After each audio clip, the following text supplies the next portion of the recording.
1.75, 5.6 ಮತ್ತು 7ರ ಮಸಾವನ್ನು ಕಂಡು ಹಿಡಿಯಿರಿ.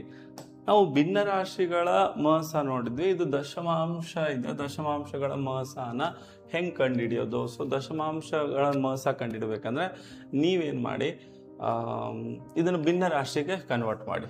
ಸೊ 175/100 ಅಂತ ಬರಿಬೋದಾ? 1 ಪ್ಲೇಸಿಗೆ ಪಾಯಿಂಟ್ ಇದ್ದರೆ 1 0 ತೊಗೊಳ್ಳಿ, 2 ಪ್ಲೇಸಿಗೆ ಪಾಯಿಂಟ್ ಇದ್ದರೆ 2 0 ತೊಗೋಬೇಕು. ಇದು 56/10, ಇದು 7/1 ರ ಮಸ ಏನಾಗುತ್ತೆ? ಮಸ ಭಿನ್ನರಾಶಿಗಳ ಮಸ ಏನಾಗುತ್ತೆ?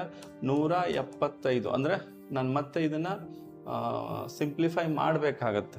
ಓಕೆ, ಸಿಂಪ್ಲಿಫೈ ಮಾಡೋಣ. ಮಸ ಅಂತಂದರೆ ಇವುಗಳನ್ನು ಭಾಗ ಮಾಡುವ ಅತಿ ದೊಡ್ಡ ಸಂಖ್ಯೆ ಯಾವುದು? ಅದನ್ನು ಮಸ ಅಂತೀವಿ. ಸೊ ನಾವು ಇದನ್ನು ಮತ್ತೆ ಡಿವೈಡ್ ಮಾಡೋಣ. 25 7 25 4, ಇದು 2 5 10, 2 28. ಸೊ ಈಗ ನೀವೇನು ಮಾಡಬೇಕು? ಮಸ ಅಂತಂದರೆ ಅಂಶಗಳ ಮಸ. ಮೇಲೇನಿರುತ್ತೆ ಅದರ ಮಸ ತೊಗೋಬೇಕು, ಕೆಳಗಿರೋದು ಲಸ ತೊಗೋಬೇಕು. ಎಕ್ಸಾಮ್ ಕ್ವಶನ್ನು ಇದು ತುಂಬ ಇಂಪಾರ್ಟೆಂಟ್ ಇದೆ. ನಿಮ್ಗೆ ಈ ಟೈಪ್ ಕ್ವಶನ್ ಗೊತ್ತಿರಬೇಕು. 7 28 ಮತ್ತು 7ರ ಮಸ. ಓಕೆ, ಡಿವೈಡ್ ಬೈ, ಓಕೆ, ಮಸ ಡಿವೈಡ್ ಬೈ 4 5 ಮತ್ತು 1ರ ಲಸ. ಹಾಗಾದರೆ ಮಸ ಅಂತಂದರೆ ಇವುಗಳನ್ನು ಭಾಗ ಮಾಡೋ ಅತಿ ದೊಡ್ಡ ಸಂಖ್ಯೆ 7. ಇವುಗಳನ್ನು ಭಾಗ ಮಾಡೋ ಅತಿ ದೊಡ್ಡ ಸಂಖ್ಯೆ 7. ಮಸ ಅಂತಂದರೆ ಭಾಗ ಮಾಡೋ ದೊಡ್ಡ ಸಂಖ್ಯೆ. ಲಸ ಅಂದರೆ ಇವುಗಳಿಂದ ಭಾಗ ಆಗಬೇಕು. 4 5 1ರಿಂದ ಭಾಗ ಆಗೋ ಸಂಖ್ಯೆ 20.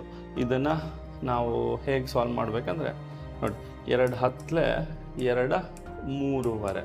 ಸೊ 3/2/10 ಅಂದರೆ ಪಾಯಿಂಟ್ ಇನ್ನೂ ಲೆಫ್ಟಿಗೆ ಹೋಗುತ್ತೆ. ಸೊ 0.35 ಆಗುತ್ತೆ. ಆಪ್ಷನ್ ಡಿ ಸರಿಯಾದ ಉತ್ತರ ಆಗುತ್ತೆ. ಓಕೆ, ಮತ್ತೊಮ್ಮೆ ಇದನ್ನು ನಾವು ಮತ್ತೆ ಸಿಂಪ್ಲಿಫೈ ಮಾಡಿದರೆ 7/4 28/5 7/1 ಆಗುತ್ತೆ. ಮಸ ಅಂತಂದ್ರೇನು? ಭಿನ್ನರಾಶಿಗಳ ಮಸ ಮೇಲಿರೋದ್ರದ್ದು ಮಸ, ಕೆಳಗಿರೋದು ಲಸ.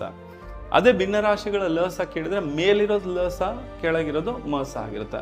ಹಂಗಾರೆ ಇವುಗಳ ಮಸ, ಇವುಗಳ ಲಸ ತೊಗೊಂಡ್ರೆ ಇವುಗಳನ್ನು ಭಾಗ ಮಾಡೋ ದೊಡ್ಡ ಸಂಖ್ಯೆನೇ 7. ಇವುಗಳಿಂದ ಭಾಗ ಆಗುವಂಥ ಚಿಕ್ಕ ಸಂಖ್ಯೆ 20. ಇದನ್ನು ಸಾಲ್ವ್ ಮಾಡಿದರೆ ನಮ್ಗೆ ಎಷ್ಟು ಬರುತ್ತೆ? 0.35 ಬರುತ್ತೆ.